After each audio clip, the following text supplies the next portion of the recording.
في أكبر الكتب.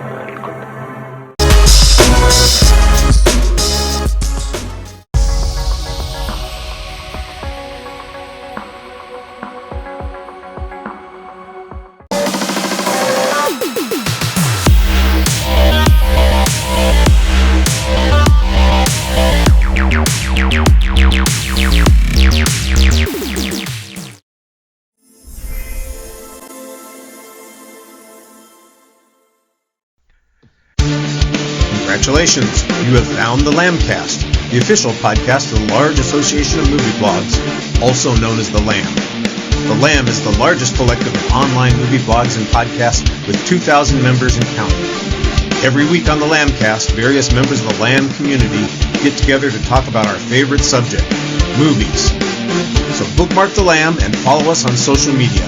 Be sure to join us each week to hear a lively discussion of films and movie-related talk from our members.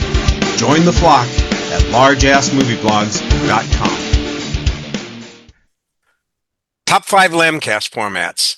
Number 1, Top 5 Roll Your Own. I don't have to do any groundwork for the show. The content comes from the guests. Number 2, New Film Reviews. Usually a film everyone wants to talk about. Forces me to go on opening day so I can get ready for the show. Number 3, Decade Lookbacks. Nostalgia is how I got into blogging in the first place. Going back to specific years usually gives me good vibes. Number 4, Movie Drafts. A little competition, some friendly sniping at one another's choices, and the chance to one-up smart movie fans. Downside, I don't have my previous social media contacts, so I end up losing too often to Aaron Newworth. Number 5, Movie of the Month. We talk about movies that someone else chose, frequently out of my own comfort zone. Bonus, Movie of the Month regulars are the backbone of the Lambcast, and that includes today's guests. Hello, everyone, and welcome to the Lambcast. I'm your host, Richard Kirkham from Kirkham A Movie A Day, and this is episode 799 of the Lambcast. It's January, and the Movie of the Month time, and this month, the genre for the Movie of the Month was music-based films. And the winner of the poll was the 2000 John Cusack starring vehicle High Fidelity. 30-something Rob Gordon, a former club DJ, owns a not-so-lucrative used record store in Chicago. He's not so much employs Barry and Dick, but rather keeps them around as they showed up at the store one day and never left. All three are vinyl and music snobs, but in different ways.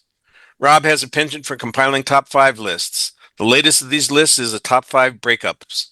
It's spurred by the fact that his latest girlfriend, Laura, a lawyer, has just broken up with him. Joining me for this discussion of the millennial film are 2 music fans who have almost certainly compiled more than one top 5 list in their time.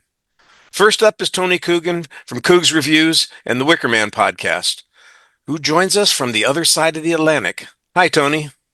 Yeah, how are you doing? Thanks for having me on. I'm glad to have you with us. And making this a truly international cast is Movie of the Month regular Matthew Simpson, not from Great Britain or the U.S., but from Canada and the Awesome Friday podcast. Always happy to be here. And we're always happy to have you. Look, this is a 26-year-old film, so there are no, it's not that we have anything that we're hiding, but don't expect a lot of secrecy about the plot. Those of you who are listening, there are going to be spoilers almost immediately, although plot's not really the point of the film. This is more a character piece. We're going to start with general thoughts and see where we go from there. And Tony, since you've traveled the farthest, or at least called from the furthest, we're going to start with you. What are your general thoughts about High Fidelity? So yeah, so on where this is one that's always been a bit in the background and stuff. I've been seeing clips for every now and then. Stuff that's also on the background for stuff that's it's feeling like maybe I'll get around to watching that one day, but just never quite getting around to it. So good to have the chance to actually give it a watch this time. And this was my first time watching it, and yeah, I enjoyed it. It was very interesting character study. I mean, granted, Rob is an arsehole. He's a proper arsehole. Yep. And apparently, in the original book, he was even worse. I was doing a bit of research stuff. There's a really great YouTube video from the series Lost in Adaptation comparing the book to the film and talks about just how much worse a character Rob is in the book compared to the film. And I mean, given how bad he is at certain points here, I can't imagine how much worse he would have been there. But yeah, it's always really finding a balancing act in making a film about an arsehole, because you need to, if you go too far one way, then you don't really want to watch him because you just find him so unlikable and grating. And I think this one just about handles the balance well there. You still want to follow the character and you're interested in seeing what happens to him. But yeah, he is an arsehole, and there were some points where I was struggling a bit to actually connect with him. The balance goes a bit too far. But on the whole, I think it was as a comedy. I think I laughed a good few times in it, and yeah, I had a good time watching it. Well, I'm glad that you finally got around to seeing it. It's only been 26 years since it came out, so how long has it been floating in the back of your mind? Maybe Yeah. 26 years. Matthew, how about you? Was this your first time seeing it, or you have older thoughts? No, so I probably haven't seen it in about 25 years though. Mhm. So I watched it last night for the first time since it was effectively new. Um, I had some very specific memories in my head about the movie, and like specific scenes, but I'd actually forgotten quite a lot of it. So it was actually it was nice to like revisit it and it almost felt like the first time, which was kind of nice. Um, and I enjoyed it. I agree that Rob is a bit of an asshole, especially at the start. I like that he begins to show growth by the end, um, to sort of realize that he might be the problem, because he definitely is the problem with all of his relationships. Uh, Maybe not all of them, but like definitely he's the problem with Laura and in just the general way he approaches life and people. And his, I do like that there's at least one scene where a customer is like, "Wow, you guys are snobs," to the music trio, because they are. They're kind of insufferable, even though the one guy is very meek. And I think the reason I remember this film at all is that you know, I really like two reasons. One, I really like that style where the main character talks to us, in the same way that, say, like, Jordan Belfort does in The Wolf of Wall Street, or Alfie does in both versions of Alfie. Yeah, Um, and also, this is the one that made Jack Black a star. So, and I really like Jack Black, and I think he's very well deployed in this movie. I think he really goes for it. It really works. So yeah, I enjoyed it. And I'm glad that we're revisiting it for this podcast. I'm glad I had an excuse to watch it again.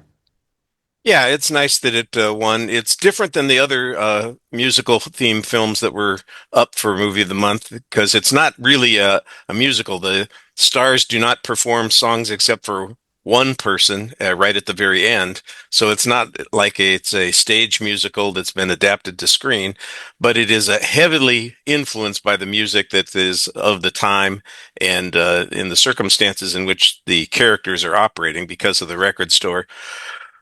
Yeah, I'd agree with you guys. Everybody, it's very obvious from the beginning that Rob is a bit of a jerk. He's self-centered, but you can tell that his self-centeredness is really insecurity. He's got big problems accepting that anything good can happen to him, and he's looking for an excuse to, you know, strike out at the people closest to him, including all of his various and sundry lovers. But he also has reasons to feel that he's justified in that position. So that's what makes him a little bit tolerable. And also, like you said, toward the end, he does begin to grow a little bit. And the idea of going back and figuring out why your previous relationships failed, I think that's an interesting concept that they get to. It's, the first third of the movie doesn't deal with that, but the last two thirds is really about that journey. Let me go back and figure out why this relationship didn't work. And of course, a couple of the relationships are silly. It's obvious from the beginning why they didn't work. Sometimes they're just too immature. You're little kids, and other times you've got people who are, basically rebounding with one another and unhappy with their situation in life, and they just bounce into each other's arms for a short period of time. The The two or three characters that he does get to, where there is some depth to, is examining their relationship, I think are the most interesting parts of the story or the plot. But like I said earlier, I don't really think this is a plot-driven film. This is a character piece where we're learning about a variety of characters. And the three characters in the record store are all assholes of different kinds. Barry is outrageous and forward and in your face with his assholery. And that's the Jack Black character, who's not shy about diminishing other people and showing off his music elitism to anybody who happens to come into the store and doesn't meet his standards. He also uses it pretty effectively as a sales technique, which is, I think, probably an accurate reflection of the way a lot of people in the record stores, and I would suspect in the old days, video stores felt about the way they were doing their job. I'm guiding people who are neophytes or idiots into a better knowledge of the subject that we're operating in. And then Dick is kind of a nebbish, quiet character, maybe a passive aggressive asshole, because he's also full of certainty and opinion, but he's more discreet about the way he interacts with the customers, and he actually, tries to connect with people a little bit, even though he sees their tastes as being beneath him. And Rob, of course, is interested in the business working, but mostly he's distracted by this whole thing with the revisiting his old girlfriends. So I like the film quite a bit. It's very entertaining. I saw it when it first came out. Uh, when the DVD came out, I bought that. I've watched some of the events, not events, some of the special features on the DVD. There was a scene that I kept expecting to see in the movie that's not in the movie, and I was surprised. I guess my memory of it was, that I had included it in the film, but it's not in the film. So it must have been 15 years since I've seen the movie, and I won't say it was like revisiting it for the first time and remembering seeing it all over again, but like I said, my memory of it wasn't quite as clear as I thought it was, although I did remember quite a bit of it. Can I ask what, so you're saying that like there's a deleted scene that you thought was in the Yes, movie? Is that yes. which scene? Yeah, What let me happens to say, that scene? I yeah, haven't watched any of this. Where yeah, where he yeah, goes where he goes to buy a lot of yeah. films from a woman who's divorcing her husband, and she's basically giving him a deal on it just to screw her ex-husband. In this, yeah, like I was a bit miserable. I watched some of those deleted scenes. I watched that one, and I actually looked up some of the stuff that the right records that were in that collection, like maybe the Sex Pistols one he found, and that that Sex Pistols one on its own goes for like thousands at auction, and getting a whole picture of that as a part of it for $50. That was it. Reminds me there was a bit in The Simpsons where couple of guys given a box of priceless Star Wars memorabilia and uh, tries to buy it for like $5, but then gets stopped by people who tell me it was priceless, and it gives you that kind of vibes of, but only this time it actually does feel like that bit of a deleted scene could be useful in helping flesh Rob out with more of his character as being someone who does see some principles he has that even though he knows that the one who wants to screw over her ex, he as his music snobbery can't let him devalue a collection of that quality. Yeah, and It also makes sense because there's a scene there where he answers the phone and he goes, "Oh yeah, I can do that. What's your address?" And it's yes, very that clear. It's like I'm not. My first thought was like, "Oh, he's going to go look at someone's record collection and potentially buy it," and then that just never happens. yeah, that's the scene. So, like I said, my memory was that it was in the movie, but obviously it wasn't, and I think it would have been an interesting addition to the film. It might have cut down on our perception of Rob as being a complete idiot, or not idiot, but insufferable prick, because he does have some qualms about taking advantage of that situation. And I think that would have been, he would have been a more reflective character, a little bit, more two-dimensional or three-dimensional, I should say, than the self-centered booger that Cusack plays him as. All right. Well, one of the first things that I wanted to talk about was the technique of telling the story, and one of you has already mentioned it, and that's the breaking of the fourth wall, so to speak, which, by the way, there is no fourth wall in this movie. It's essentially a self-confession. It's all told from Rob's perspective, and he addresses the audience directly on a regular basis. I think it's a little bit more. I've only seen the original Alfie one time, and I don't remember how often Michael Caine's character address the audience in the same way. I don't remember that it was as extensive as it is in this particular film, but it was pretty extensive in this movie. I'm not sure that there was ever a time when I thought that the story wasn't being told from inside of Rob's head. Yeah, I would agree with that. Like it's very much like he's narrating the story and we're watching along. Um, and I love that. I haven't seen original Alfie in a long time, but certainly Jude Law remake Alfie speaks to the camera at the same sort of cadence. And I really like that. I like when an actor can pull that off. An interesting technique to tell a story, and I feel like it does take a certain kind of performer and performance to pull it off well. Um, and I feel like John Cusack does an excellent job here. Um, yeah, that's where I'm at. I really like it. I really like that whole conceit, and I really Yeah. like that we are watching. I think it makes it clear too that like you're saying, just to further it a little bit, is that it makes it clear that it's like his subjective experience of what's happening, not what's necessarily actually happening. And I think that makes some of the like outsized and in one case undersized personalities make more sense. And I think it makes it more interesting that he doesn't seem to realize what an asshole he is at the start. Um, so yeah, I really like the technique for telling the story.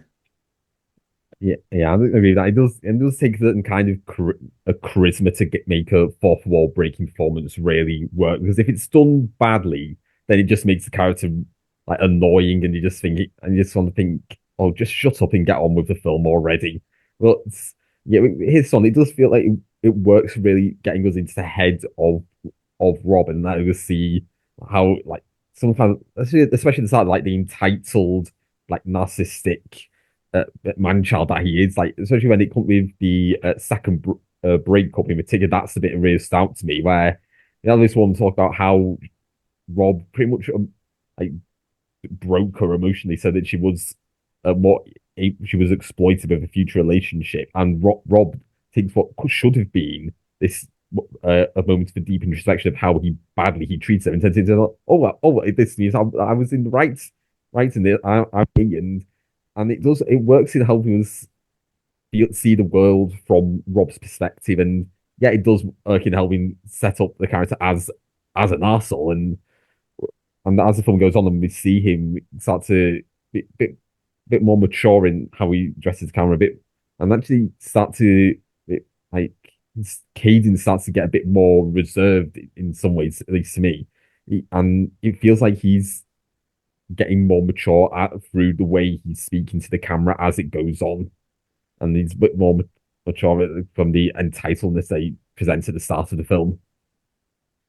Well, it's interesting that we all kind of agree that Rob's character is just not a good person, or at least he has certainly big flaws as a human being. But at the same time, we're interested in hearing him tell the stories and following along with what's going on. And I think part of it is because it's relatable. It's relatable in a couple of ways. That the reason that it works is because Cusack's performance makes him feel more comfortable, makes us feel comfortable listening to him because he's not aggressively an a-hole. He's oblivious to his faults most of the time until he starts recognizing some of the things that he really did that were across the line. But the other thing is that it's also well written. These are, I know it's not an improvisational kind of script. This is a script that is thoughtful about how it has the voice of that character very accurately reflected in those narrative passages where he's talking to the audience, and I think that that helps sell it quite a bit. And when you have a character who's you know not really likable but is relatable, that's what allows you to get away with this, I think, storytelling technique, and they use it throughout the film. Um, and they don't shift perspectives to other characters at all. It's occasionally we see scenes with the other characters, but it's like we're hearing about them secondhand, or he's imagining the scenes in his head as opposed to, actually having those experiences exist outside of his perception of them. Well, since Yeah, go ahead, Tony. I'm sorry. I think something else also helps with the like fourth wall breaking nature is that John Cusack co-wrote the script. I think because you can feel like he knows how to write for himself. And that's the best way to describe it. He knows how to play to his own strengths, and with like the authenticity thing, with the actual shooting script, it feels like, and also again like we've got have the original Nick Hornby book as a basis. It's all things like Cusack knows which parts of the narration to keep, which ones to cut out to best fit how he interpreted character in his performance. Yeah, I think that's true. When you're writing for yourself, that's going to be, reflective of your thought patterns and the way you communicate. Well, I think about your own writing. Do you recognize your own writing when you're listening to it or reading it back and saying, "Yeah, that sounds like me." Hmm. You've got a voice and you're communicating through that voice, and I think that that's kind of what's happening here in this script. Yeah, I would agree Yeah, with that. Like, and I think just to further what we're talking about, just to make it more explicit, like I think, it requires a charisma, and I think that part of the reason it works is it is super relatable. I think most men in particular have probably been through that moment in their late 20s, or I think John Cusack was actually like 33, 34 when this movie was made, where, you have a bad breakup and you're like, oh, wait, am I the asshole? And I think that's probably an important moment for most of us. And, I actually really like that the movie ends on him not having made that progress, or rather having like made that realization, and really it really ends on him being like, for the first time I understand that like I can't be selfish, is a paraphrasing of what he says. yeah, And he's made the first step. yeah, he's made the leap. He's making first steps. And I really appreciate that it leaves it open to, like, it's not going to end on a perfect bow. It's like, it may not be perfect. He'll probably screw up more, but he's at least trying. And I think that's also super relatable. I think it's one of those things where if they had gone further with it, it would feel a bit preachy, for lack of a better word. And I feel like, in a way that like the people who kind of need to see this kind of story would probably react badly to it, if it had gone any further. If that Yeah, makes again, sense. it's what I was saying. It's about the balance. And I feel like a lot of the people, there's some people who probably identify with Rob that I wouldn't want to know personally. I feel like people who identify with with the Rob at the start of the film, without recognizing the change that he goes through toward as the film goes on and where he is at the end, those are the kinds of people that I wouldn't really want to know in real life. And something I will admit by myself as honest that I've never been in a romantic relationship, so I don't really have that same like reaction to those kind of thoughts that Rob has, or that I'm choosing perceptions of what I've been like, what I'm like in the romantic relationship. So there's that part of it that I guess because I don't have that experience, didn't quite hit the same way for me. But yeah, again, it's just about the balance because he needs to get the balance of Robert knowing enough about himself to know that he needs to change. And if you go too far in one direction where he stays that arsehole, then it's then it's really fun to watch because you don't want to watch this character, but you need to go just right so that you believe the change that he's gone through. If he'd gone too far at the end and made himself too much of it, actually, it wouldn't have felt believable compared to the character he was at the start. I think those Yeah, are good points. Yeah. I Well, we would I have. would throw in as a person who is in currently, I'm married now. And I don't know, Richard, if you can speak to this as well, but I can definitely say that this movie came out in the spring of 2000, and watching it at 18, 19, with my high school sweetheart versus watching it at 44 as a person who's been married for 10 years, it hits very differently now than it did then. Well, I would have been 42 when the film came out, so it probably felt very different. If I had been younger, I'm sure I could have connected a little bit more with it. Uh, but I do remember those kinds of self-doubts that you had. And look, in interpersonal relationships, everybody is, they've got different visions of themselves. They see them, there's the self that they want the world to see. There's the self that they see of who they are, and then there's the person that they don't see, that they're blind to. And this is a film where, in essence, his the blind spots are being revealed to him a little bit at a time. It's not as if he's completely unaware that he has faults, but he's discovering what some of those faults are, and he doesn't necessarily fix them per se, but at least he's acknowledging them, and that's progress, so to speak. And I think we can live with that in a 2-hour film. We're not going to see the fruition of his relationship. We keep our fingers crossed that it goes well, because we do like the girlfriend, and we don't I don't think we hate him, but we want things to work out better. And it's a step, like you said, baby steps in the right direction. All right. Yeah. Those are not the only performances in the film, and you've already mentioned one of the other actors in the film who deserves particular note, Jack Black. This is the first film that I noticed him in. I know that I'd seen him in other films, but I hadn't really thought about him much as a character or as an actor. He was typically in the background. I'm trying to remember what was the Will Smith Gene Hackman film that he was in, and he's one of the tech guys that's going on. I remember seeing him in that, but there's not really any star-making lines in it or anything like that. This is a part, That's on the other hand, that is written for that's somebody just like him. sorry, that's Enemy of the State for Yeah. anyone who's listening. So let's talk a little bit about Jack Black's performance here. Why is it so epically important in his career? I mean, it's the first one where I think we get a real glimpse of what we now know as Jack Black, who we now know as Jack Black, right?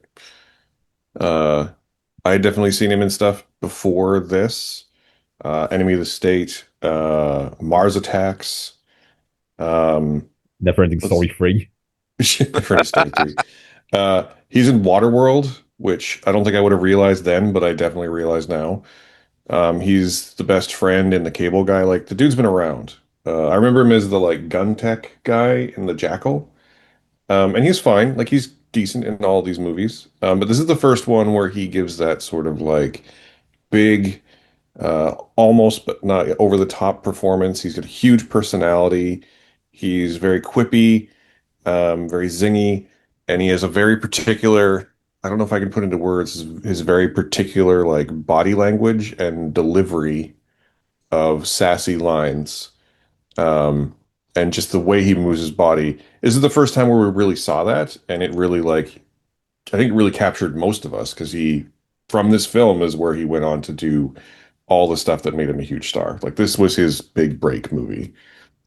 Yeah, Yeah, it's a physical performance, not just a dialogue, because he's making facial expressions that are exaggerated. He's playing the air guitar. He's dancing enthusiastically. He's reacting to people in an exaggerated way when they come into the store, and he is like really engaged and immersed in the part. So it's not just a character talking and delivering dialogue, but somebody who's a real person with a kind of a unique personality that you get because you see how he's talking to other people, not just what he says, but the way he is talking to people.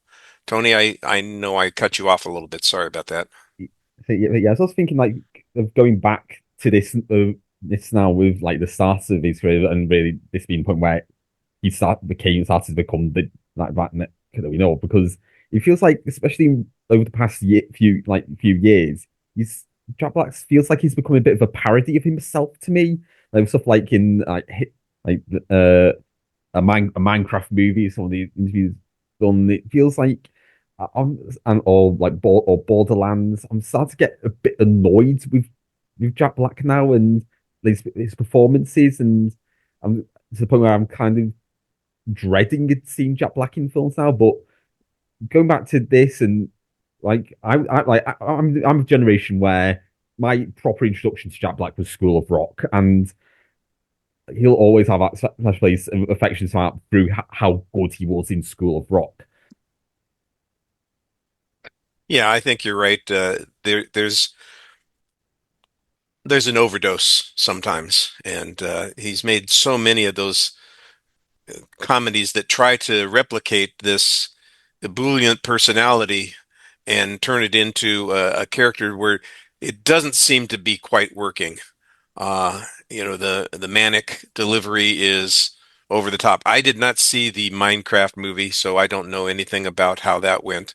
I did recently see Anaconda, and I thought he was reasonably subdued in it. I mean, it's still an outrageous physical performance, but it was in keeping with the way the characters were presented in that film. Not a great film, but it's entertaining, and I wasn't annoyed by him in that film. Whereas I know kind of what you're talking about, that he can sometimes be, a little bit much. Yeah, I mean, I think most actors, when they have a specific shtick, kind of get stuck with it a little bit. And I I think Jack Black's has actually endured pretty well. Like I get feeling annoyed by him sometimes. I'm not gonna lie, the Minecraft movie is one of the first movies I've watched in a long time where I did not finish it. But he was not that movie's problem either. Um, and I do intend to finish it. I just haven't. Um, but this speaking of like, School of Rock or Orange County or even King Kong, like we don't get those movies without this one. Like this is the one that Yeah. broke him big. So like, and I think that when an actor has like a particular shtick, then people say, "Oh, people really resonated with that. Let's do it again." And I think that some actors get trapped by it. A recent great example of this is Ryan Reynolds, who has been playing Deadpool for over a decade now. Um, and I do really like that.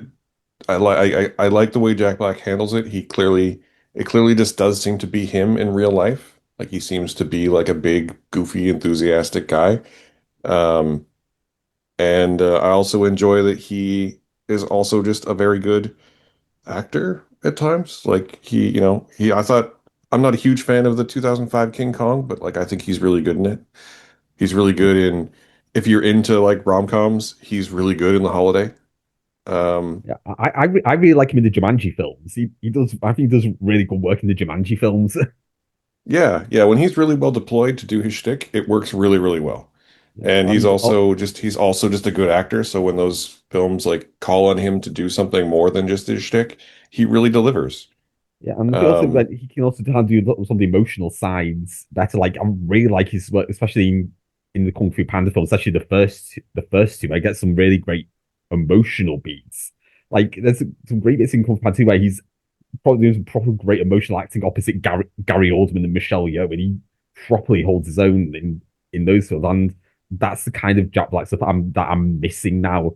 Like you get and but yeah, with like some of his high fidelity, you can see the genesis of stuff like School of Rock, and then how his performances are now, as I've said, he's kind of becoming a bit of a parody of himself, but you can still feel that the great talent that is there in Jack Black, and that I wish more films knew how to properly use him like High Fidelity does. yeah, I mean, another recent one would be like he's really good as the narrator in Apollo 10 and a half. Yeah, You know, like, and I think you're right. I think the Jumanji movies are kind of great. I think the first one's the best one personally, but I think they're great examples of deploying him and The Rock both to be exactly what they're supposed to be. Uh, so yeah, I think, and like you say, we don't get any of that without High Fidelity. So this film will always hold a special place in my heart because of that. Well, there are some other actors in the film too. We of course are given special attention because that was a breakout role, but we got Joan Cusack and Catherine Zeta-Jones and Tim Robbins, and I don't know the woman who plays his girlfriend. Her name is Iben Hilge. I can't pronounce it. It's Danish. Uh, have you Yeah, guys seen her I in don't think anything anyone could else? probably try and pronounce the Danish names correctly. Have you seen her in anything else, guys? I haven't, and she kind of fits into that, you know, Robin Wright, Gwyneth Paltrow school of familiar faces and quiet performance that I see in, American films. I just don't know her at all. Yeah, I mean, looking I up, think she she's did some like primarily worked in Denmark, so and she's Europe done in general. she's done So a good few like Scandi noirs, like in the 2010s. But I thought she was nice and effective here. I think she underplays it, especially giving Cusack a chance to overreact on things. And she only reacts, to a strong degree to some circumstances. I thought the moment when she calls him to tell about her father passing, I thought that was a generally emotional moment where she's reaching out and she knows that she's kind of dumped him and moving on, but not quite because she still needs some kind of support. And I like the way that they interacted in that sequence. And Catherine Zeta-Jones, I think, was Catherine Zeta-Jones. yes, she is very attractive in this movie. That is very true. I think And in different others. yeah, I think she's also very good at. I think so. I think they're both very good. I haven't seen um, even. I think it's something like Jelchi. I don't know. I can't pronounce Danish. But I think she is very good. I think that one thing I really like that the movie, doesn't beat you over the head with, but makes clear through performance and dialogue is that she's not leaving Rob because she doesn't love him. She's leaving him because he like what Rob realizes at the end is that like he's never fully committed. He's never fully been on board. He's never been anything other than a little bit selfish, at least in their relationship. Um, and because he's unable to move forward, it's not tenable for them to be together. And I think that that balance with her character is really, really well written. And I think she does a very good job of making it clear that like she clearly still loves this man, but he's just kind of a fuck up and an asshole and can't be with him for that reason. Yeah, And then yeah, I think Catherine Zeta-Jones, I think most of the ex-girlfriends we visit are a little underwritten, with maybe the exception of Catherine Zeta-Jones, who gets an extra full scene where she gets to tell him exactly what's going on, basically. And she is stunning, and I think a lesser movie would make her. I mean, she's kind of a jerk in the movie, kind of a selfish Oh jerk as yeah. well. And like, I think a lesser movie wouldn't have been, sorry, would have been more afraid would have been afraid to make her kind of a jerk too. But I think that's sort of exactly what the movie needs. Like, it becomes clear that like part of the reason they didn't work is that they are, at the time they were together, kind of the same kind of person. And yeah. I very Uh, much enjoy that about the movie. Yeah, I feel like that scene actually was a bit of a good important one in helping Rob's character. Because he's kind of getting the experience of seeing he being on the other side of it, and I feel like that getting having him understand kind of get the experience of how he treats others through Tommy Jones' character. That's is an important part of the way the character is written. And I feel like having the exits be underwritten, that actually does kind of work for Rob's character because he's not thinking of them as people. He's thinking Yeah. of them as the idea of the people, the idea he has in his head of the breakup, how entirely about how they relate to him. He doesn't really think of them as who they actually are, and just goes getting those little hints about what their actual personality is like, rather than the uh, full experience of who they are. It works. It puts more into Rob's mindset. It's like I was saying earlier, we see ourselves in a particular way, we project ourselves as somebody else, but do we also see another person and we perceive them in a particular way? And are we the person we think they are, or are they the person we think they are, or are they hiding things too from us? And I like the idea that Rob's character is always doubting that he's getting a true sense of who the other person is, and that's in part because that's the way he is. He's always hiding something about the relationship as well, and even though he claims to be so upfront because he's so self-centered, it's the lack of commitment is a big part of his problem. Well, how about some other performances before we move on to some other elements of the film? Was there somebody else that you thought was worth taking particular mention of? I mean, just for more for a bit of a little trivia about it is Lisa Manet's performance as Marie. She does a good performance here, and it's kind of works in kind of that bit more of an idealized person for Rob to eventually rebound from Laura with. But interesting, little tidbit is her being the one with Zoe Kravitz, who played Rob in the TV version of High Fidelity released a few years ago. Have you guys watched the TV show, just out of curiosity? I have not. I have not, but I've Seen the heard good trailers, but things. yeah, I've heard good things about it. It was not around long, was it? Yeah, I think it was But it just only went one one series. season. Well, I can commit for that long. Anybody else worth spending a little extra time on, or should we move on? I mean, the other one I want to mention is I don't think you could have made Tim Robbins look like more of an obnoxious jerk than the way he looks here. You just look at Tim Robbins here and you just think douche. Yes. I will just highlight that although he's not really a character exactly, I very much enjoyed the Bruce Springsteen cameo. I was going to say, Bruce Springsteen's acting skills are on display here, and it's a good thing he sings. Yeah. He was fine. He played Bruce Springsteen about as well as you can. Yeah, I just like that, it's one of those things that makes it clear that the story is in Rob's head. And I really like he just shows up, uh, just to say just to reassure Rob when he needs it. It's a nice little moment. Yes. Now, the film takes place in a particular context. I mean, it's 90% of it is in well, I won't say 90%, but 70, 60, 70% of it is in the music store. And music is a huge component of the film, with a couple of performances that are done. The Lisa Bonet character and the Jack Black character both get a chance to perform on screen. Like I said, it's not really a musical in the traditional sense, but there are music elements. And then there's the background element of the music.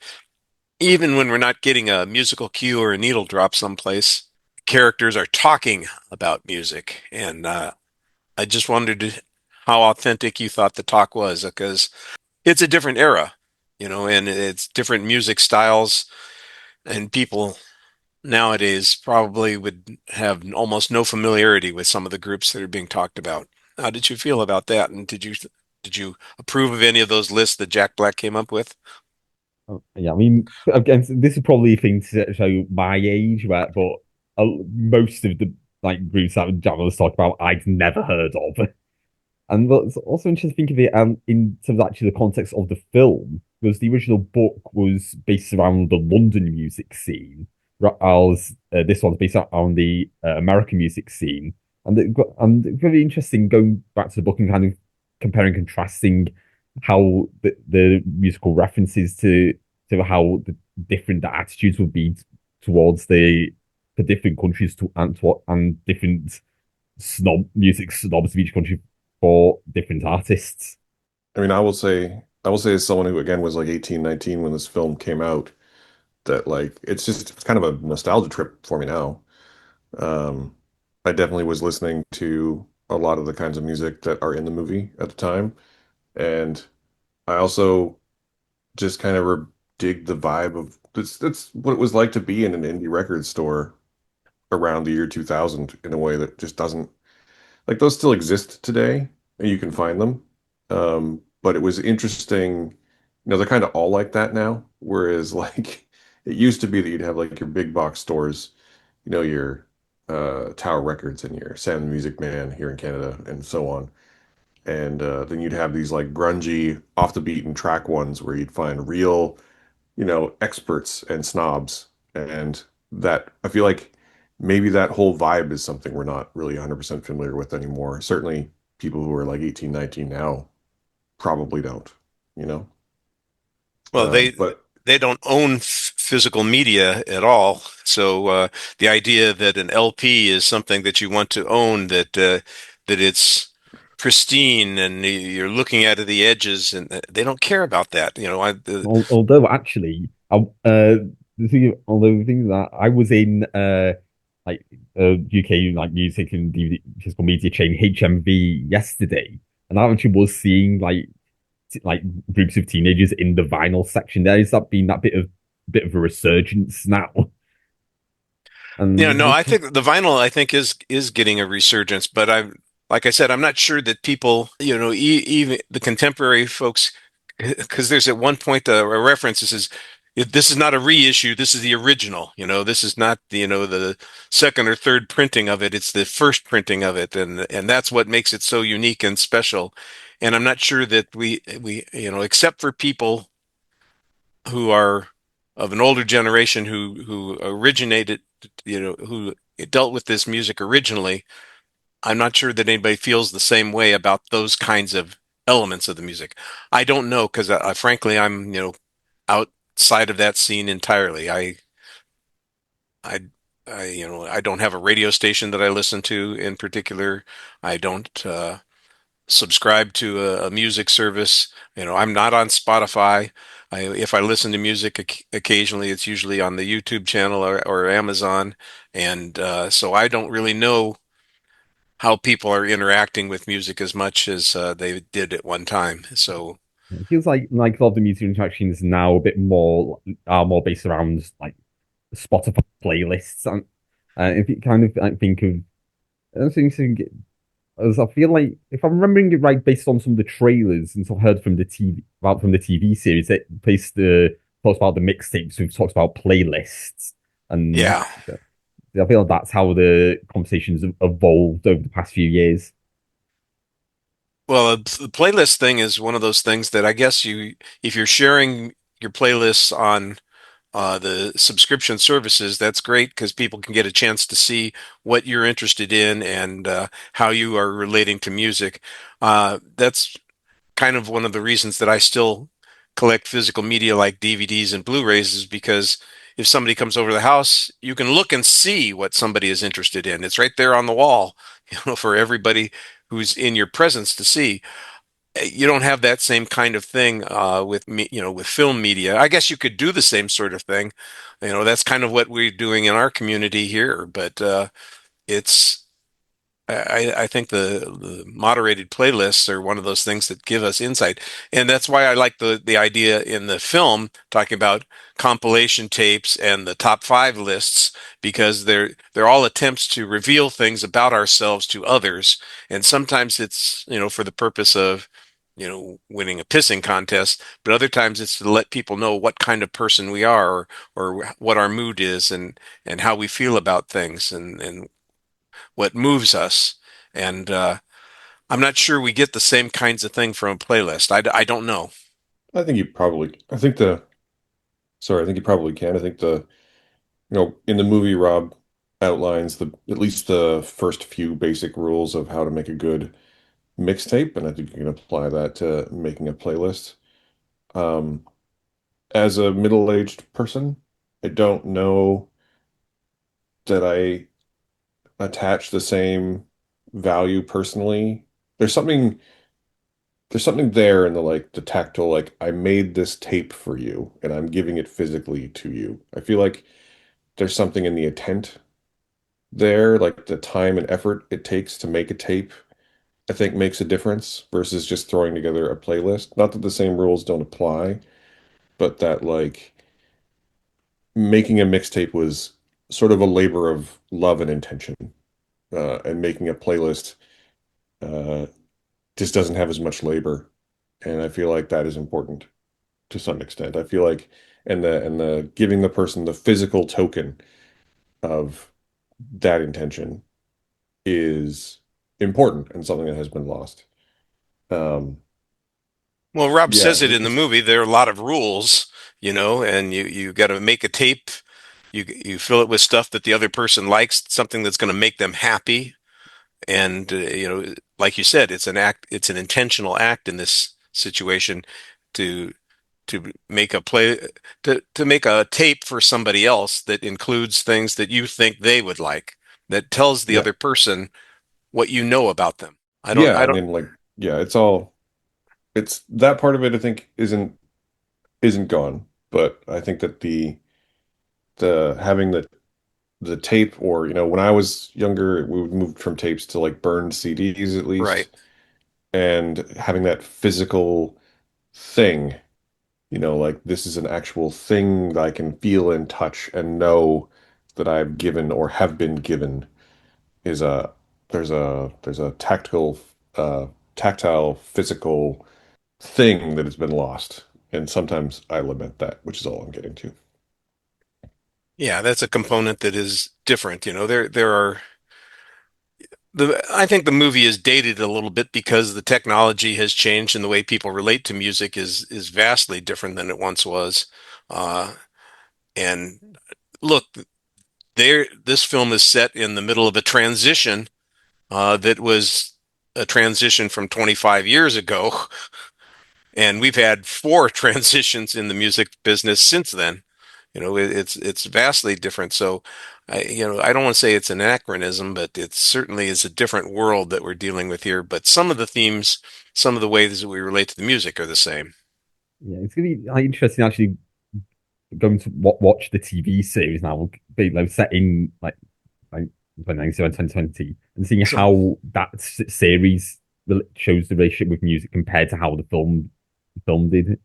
yeah, no, it would be an interesting comparison to make because, it's the time period is so different. And it sounds like the series was sent in a contemporary time, and we're looking at something, of course, that's 2.5 decades old. The only other thing that I wanted to ask about, and then, of course, if you guys have something else you want to talk about, please feel free, was if you had any of those favorite lists or music moments that they talked about in the film. I can't remember all the lists that they came up with, but maybe there was one that you really liked, or the music moment that I remember is when Jack Black asked the question if it's okay to reject, or do we still give people credit for once being a great artist, but now they've, succumbed to, the malaise that happens when they become lazy. And the particular example is Stevie Wonder. I just called to say I love you. I'm going, Stevie Wonder is one of the brilliant artists of the 20th century, but that is probably the worst song that he ever did. Yeah, I mean the one that was like stands out to me is to talk about songs about death because I mean that's something that I do think. I mean songs about with funerals and you always have that thought about what is the song you're going that you'll think of what's the song you want played at your funeral? What's the song you think of when you think about death? And I will admit, listen to the conversation about that. I have gone back and listened to some of the songs that were mentioned in that talk, mainly Gordon Lightfoot, back of the Edmund Fitzgerald, which is an amazing song. Like, let's listen to it after watching this film. But yeah, that's like that conversation about so how death is the one that's stood out to me.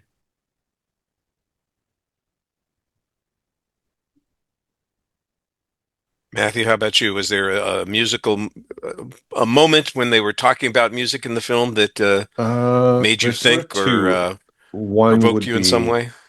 the Barry and Dick's top five songs about death, Alora's Dad tribute list. Um, I thought that was a really good list, and I love the way they speak about it. Um, and then this is the maybe the dumbest one for me, but like just it really spurred like memories of being in a record store around the turn of the century is when the one scene where the store is actually busy and Rob just leans into Dick and says, I will now sell 5 copies of the three EPs by the Beta Band. And he just puts the song, the first song from that CD on. Um, that really like really struck a nostalgia chord for me. That's the kind of thing that like would happen in that kind of store around the year 2000, and it really tweaked something in my nostalgia muscle anyway.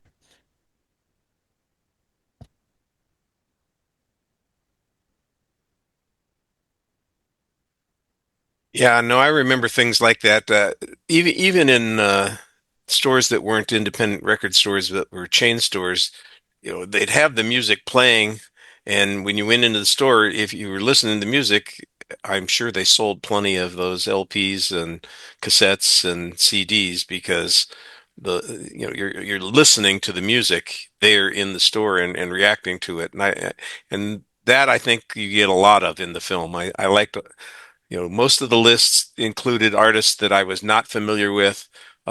Usually if there were five on the list, there were two that I had heard of, and maybe one or two of the songs that I recognized that they were talking about. But they're frequently so specialized that it would be, like I I mean, I said, know like probably only another like identifiable to people of that this is generation. another dumb like Uh, nostalgia and like betrays my sort of affection for sort of movie snobs to some extent, but music snobs in particular is when they're doing that songs about death, and one of them says, "You can't always get what you want" by the Rolling Stones, and I think Dick says that's immediately disqualified because of its appearance in The Big Chill. That that whole moment, I was like, yes, like I love The Big Chill, but also like yes, like that is the level of like nerdery I aspire to, you know?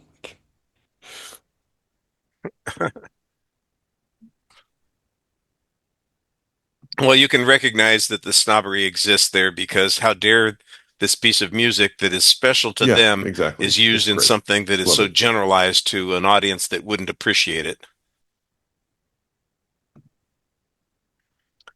All right. Well, any final thoughts about the movie before we Yeah, end I our think discussion most and of move us have on?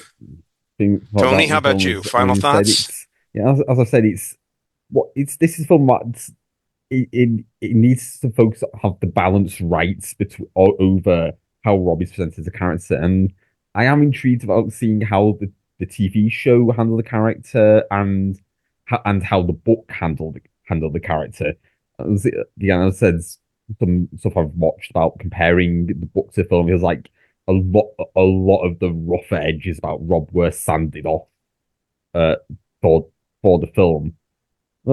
Yeah, and also want to like mention that it's just just a well made film as well. Like this kind of like conversational style, it's one where it's deceptively simple to make a film like this. And but yeah, Stephen Frears, just as a director, he's just got a great eye for knowing how to present these films. I mean, if you look at his career over film and TV, he's just one of the good reliable pair of hands for making films. Like those are really great stuff he's done in his career, and this like kind of like in the midpoint. So he's done a few films for and a lot of TV work and what and but yeah just yeah it's just a well made film and there's yeah I just ended up I just there are a few thoughts I have with it, and I do think there are some points where the balance with Rob goes a bit too far in the arsehole direction, and Well, I like that that he was it ended him at the start of his development to be a better person. I would have liked to have seen him actually make a little bit more of an effort. We see him actually start the journey and make a decision for himself about moving forward in his life and his career with setting up the record label just for two teenagers that shortly from the store actually are musicians. And we see that as a starting point, but I wish he'd done a little bit more of him being a better person.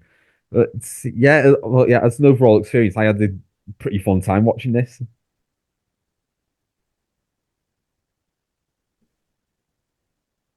Yeah, I'm Good largely deal. gonna echo Matthew, any that. final I thoughts? had a good time revisiting it. I think that it does a very good job of I think some of the contemporary criticism of it at the time was maybe that it was maybe too soft on Rob, and I think it actually does a very good job of making him, relatable. It doesn't let him off the hook at any point.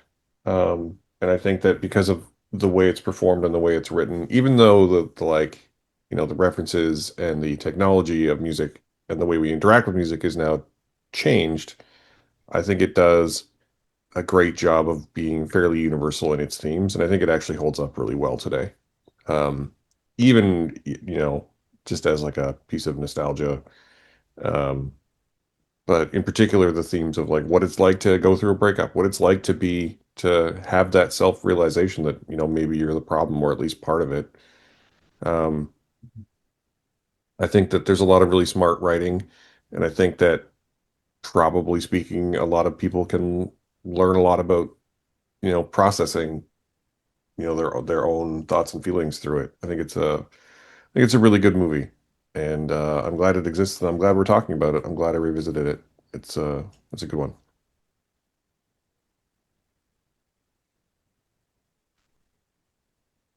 Yeah, I think this is a fine film. It's well performed, it's well written, and I like the way the music has been integrated into the film and makes us think about it a little bit. There's one point where Rob is, he's asking the question, did I listen to pop music because I was miserable, or was I miserable because I listened to pop music? And the truth of the matter is, I think that we are that way about not not just being miserable, but also being happy and enthusiastic and melancholy and romantic. We listen to music that reflects our moods, but we also listen to music that creates our moods. And the way people interact with music, I think that's one of the themes that gets presented in this film that you don't always see in films Yeah, I think that's a about great call out music. too. Yeah. And I like that aspect of it. So we're going to take a quick break here to hear from a fellow Lamb Podcasting Network show, and then we'll be back for our exit question of the week. Mark! Heather! We need to tell people why they should listen to our show, Word of Hellmouth, in 45 seconds. All right. For one, you and I are hardcore fans of Buffy the Vampire Slayer. We know what we're talking about. Anything else? We are fun to listen to, and our off-topic conversations are legend. Any other reason Scoobs out there should check us out, Mark? Simply put, Heather, you and I are 5 by 5. Oh, yeah! Where can people find us, Heather? You can find Word of Hellmouth anywhere you get your podcasts. Our home website at rabbitholepodcast.com, or just hanging out at the Bronze. And David Boreanaz, if you're listening, hit me up. Me too. I don't care. We're back, and it's time for our exit question of the week. Sonic Death Monkey doesn't make an appearance in this film, although they were threatened. And there are a couple of other names of Jack Black's band at the end of the film that get dropped. But it inspired me to ask the question, what's your favorite fictional movie band? And that question comes up. I was answering that question this week on another podcast that I did. So I just thought I would steal that question, and instead of asking your 5 favorite movie bands or top 5 favorite movie bands, just ask what your favorite movie band is. But if you guys have a list, you are more than welcome to share it. And Tony, let's start with you. What's your favorite fictional movie band? Well, I think the first one. So I'll do a few honorable mentions at first. My first one is the Ruttles. One of the things I really years ago to every year I go to the Slapstick Comedy Festival in Bristol, and a few years ago they showed the Ruttles All You Need Is Cash as part of a big celebration of comedy music, and watching that in the cinema was a great experience. And actually, other shout out with the festival in a few weeks going to it, and there's going to be what sounds going to be sound like a great talk from Rick Wakeman, less known as keyboardist for Yes, doing his talk on favorite musical comedy moments. So we'll put the Ruttles in there. Uh, Obviously, also I'm going to have to put in the Blues Brothers. That's a great one. How much of film Sing Street one's in there. I mean, I'm going to mispronounce it because there's no way to pronounce the name. It was then designed to be unpronounceable. I think the closest that even the cast and crew figured out to pronounce it is Saronphobas from Frank. And I love Frank, and a lot of the music that band does in Frank it's a lot of fun to listen to, really like quirky, offbeat, but and some really great emotional beats at the end of the film. The actual final song in Frank, "I Love You All," is a brilliant song. I really wish it was Oscar nominated that year. But for favorite fictional movie band, I am cheating a bit because it's one that technically started on television, but they've been in a few films, and I had the pleasure of seeing them live, which was an incredible music experience. I have to go with Dr. Teeth in the Electric Mayhem. All right, Dr. Teeth, they get their star making performance in the Muppet movie, so that counts. Yeah. We'll let that work for you. I mean, they've been in in most of the Muppet movies, so I have to, and yeah, I mean, and that's on. Can you picture that? That's on my go-to like workout song or one to listen to if I feel one just a bit of a pick me up, and so I have to have them as my number one. Well, I'm going to give you credit for that, no problem. Even though they did start on TV, so did the Blues Brothers, so Yeah. we can get away with that.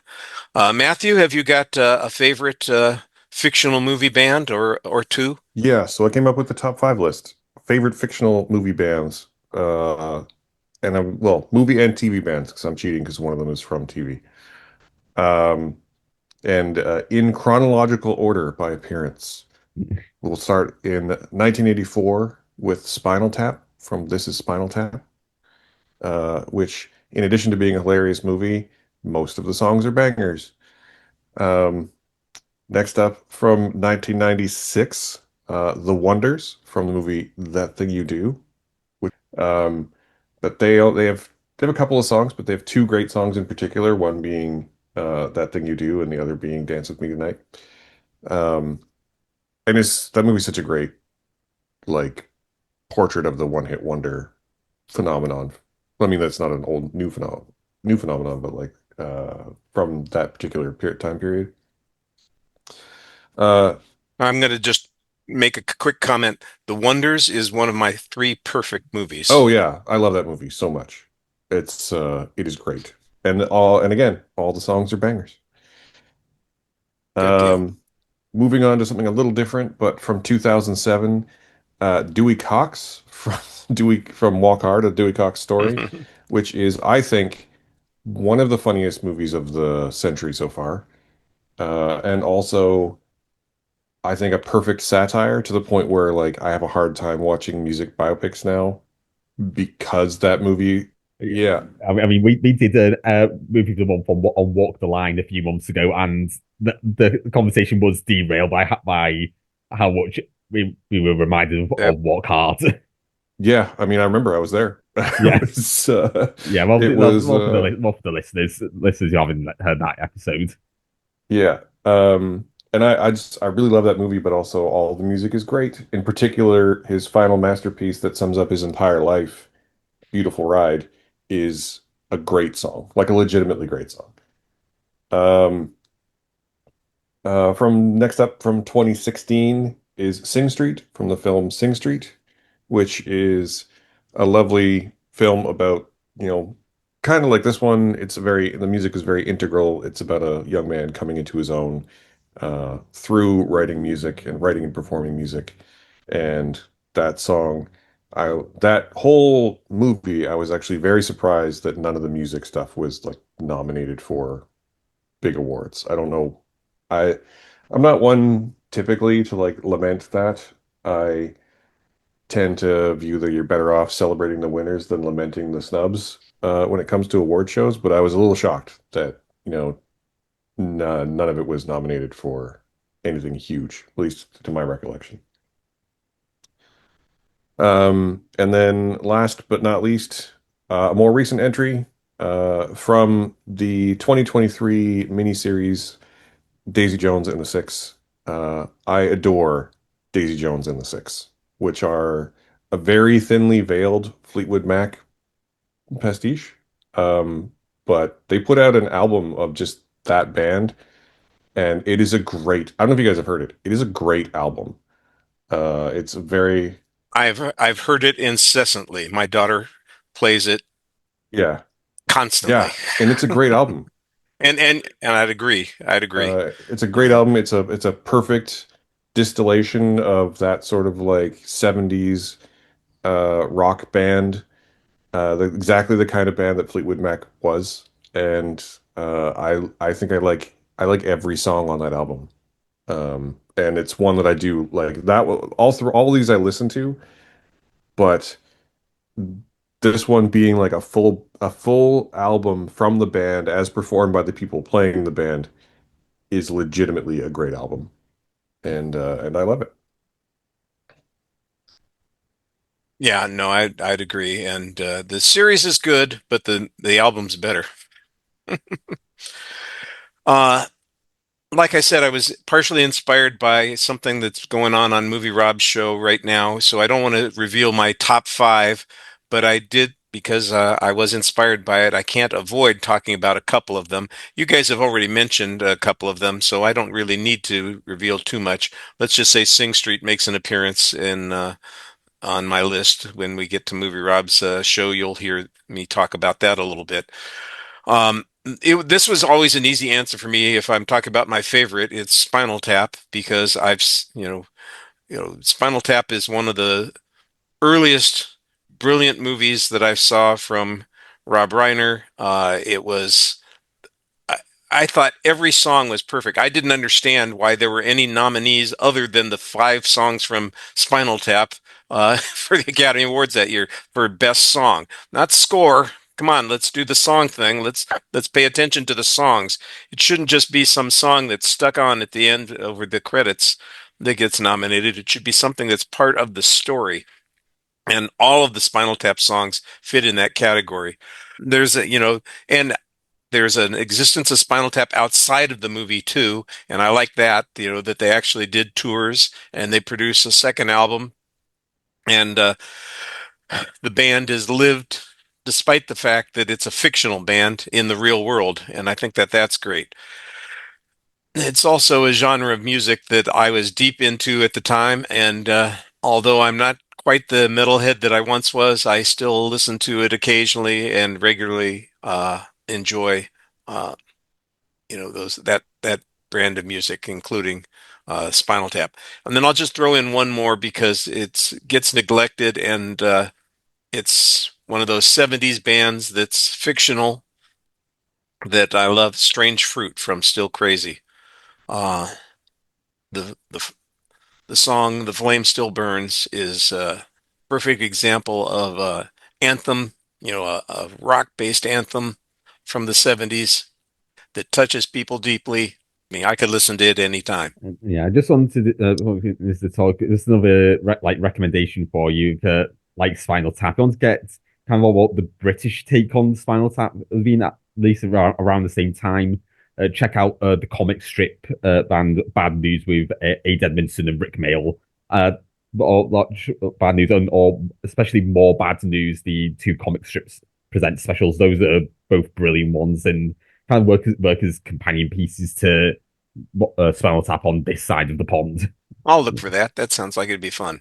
Well, I want to give you guys a chance to promote some of your work and turn people who might be listening or watching.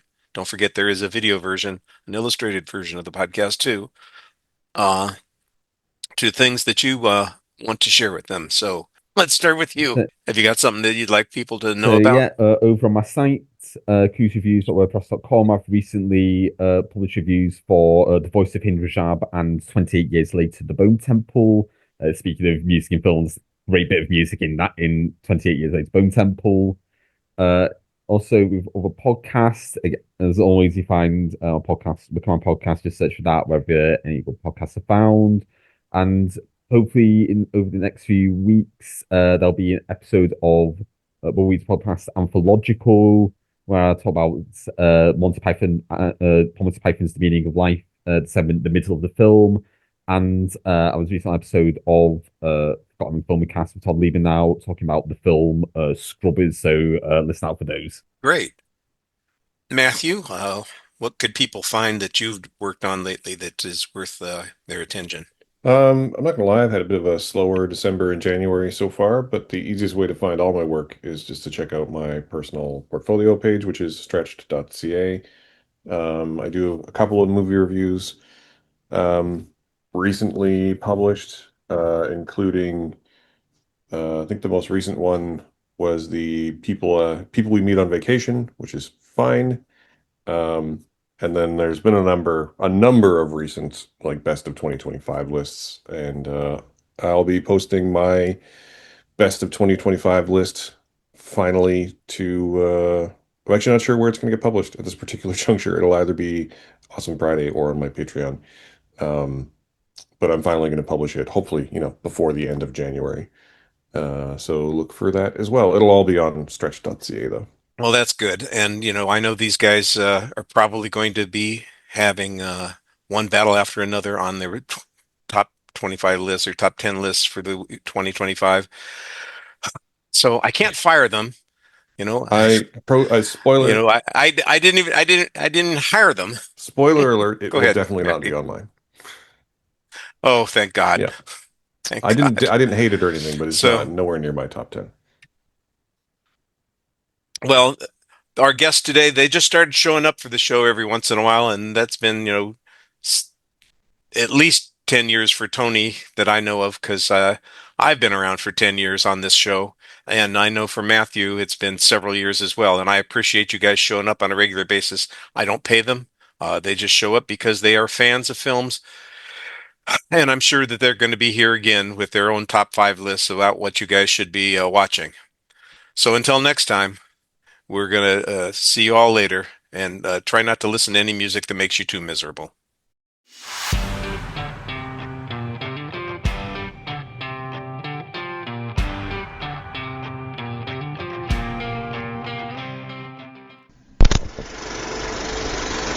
You've been listening to the Lambcast. If you have an idea for a show or would like to join us on the Lambcast, contact us at largeassmovieblogs.com. Find us on Facebook, just search for Lambcast, or on X, formerly Twitter, at Lambcast. And you can find us on YouTube as well. The Lamb site can be found at largeassmovieblogs.com. We'd also love it if you would leave a review on iTunes.